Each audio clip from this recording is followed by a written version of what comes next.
Motul, Motul Yucatán, etimológicamente quiere decir no rebosa, por derivarse de las voces mu, contracción de mar, no y tul, rebosar. En las legendarias tierras mayas se levantó orgulloso como muestra de su grandeza y señaló la historia del cacicazgo de Quepech, lugar donde ahora se ubica la ciudad de Motul.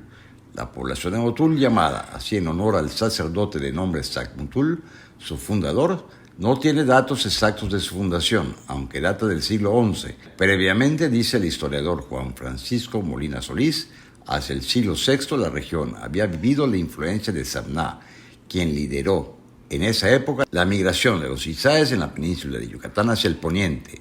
fundando ciudades populosas hoy importantes como Ecbalán, Izamal, el propio Motul y To, que se ubicó donde está la actual ciudad de Mérida.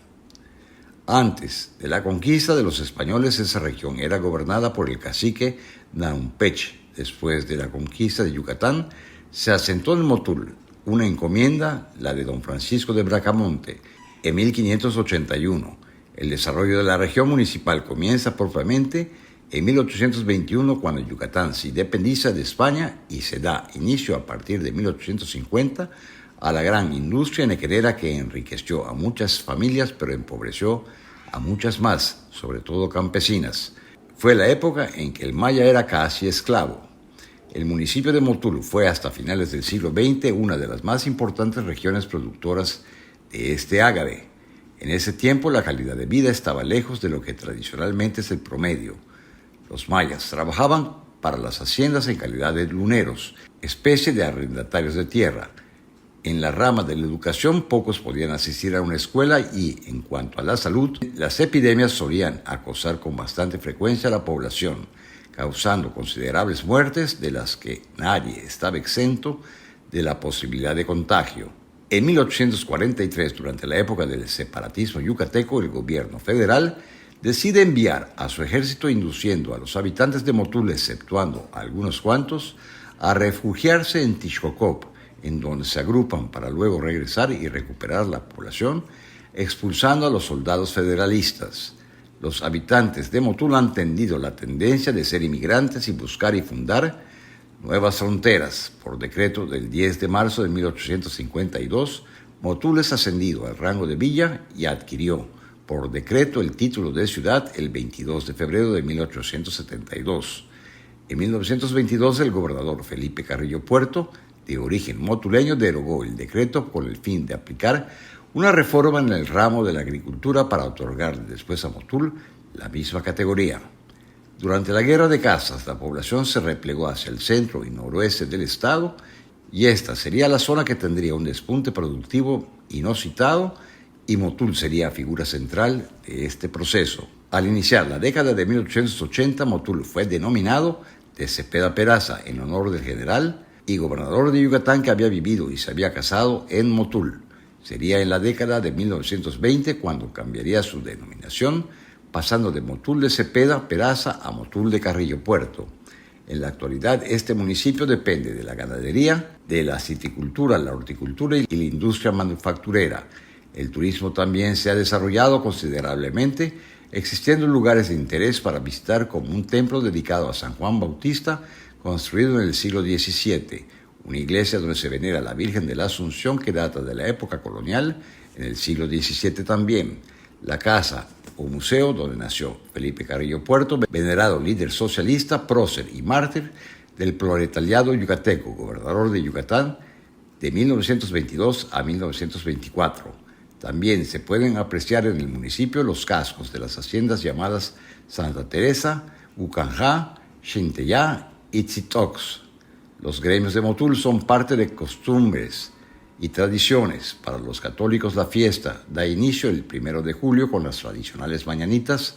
y bajada de la Virgen del Carmen, quien a las 4 de la mañana recorre las principales calles del centro de la ciudad, para luego retornar y ser colocada en un altar especial en el interior de la nave eclesiástica, concluyendo las fiestas el 23 de julio con el gran gremio, Unión de Jóvenes y Niños y Cerrada de la Virgen. Por otra parte, Motul ha sido asentamientos de otras culturas, pues migrantes de otros países han llegado con la finalidad de encontrar formas de vida como por ejemplo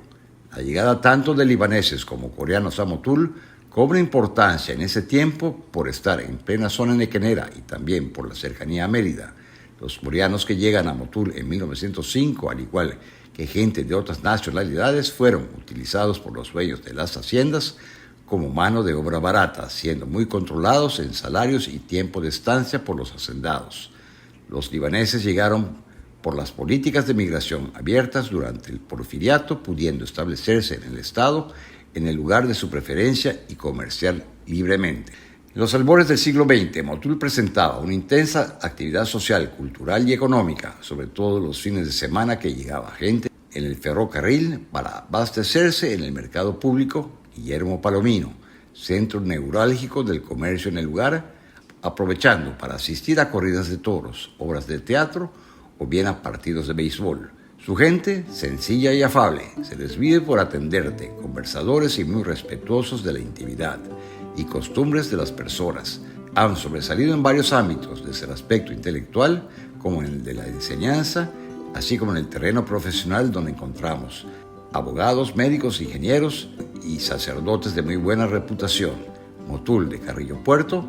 es de las ciudades importantes del suelo yucateco. ¿Cómo no recordar nuestras aventuras en el cenote Zambulá, el cinema Encanto, la plaza de toros de Chocoshish, el primer restaurante Sikef, la tienda de telas de Ferush, las cremitas de Juan Leche, los albutes de Sirip, los panuchos de Arsenio, las pepitas y cacahuates de Don Cres, las velas y veladoras de Espirillón Zip,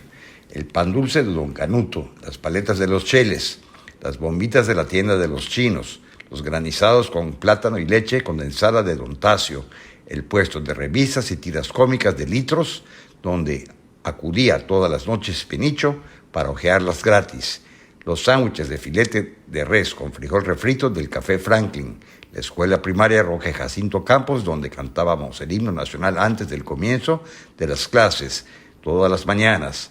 la Alameda enfrente de la iglesia donde se jugaron partidos de béisbol inolvidables, el camión de Don Chucho en su viaje diario hasta Telchac Puerto y a un lado el camión de Huacata para los pueblos vecinos, el telégrafo de Don Manuel Cárdenas, la farmacia Modelo donde atendían el doctor González, el doctor Buendía y otros ilustres médicos como el doctor Aguilar y el doctor Trujillo que transitaban en el coche Calesa de Bacalao, nuestras posadas de la secundaria en las que se comían arroz con leche, buñuelos con miel, hojarascas y té caliente. Inolvidable.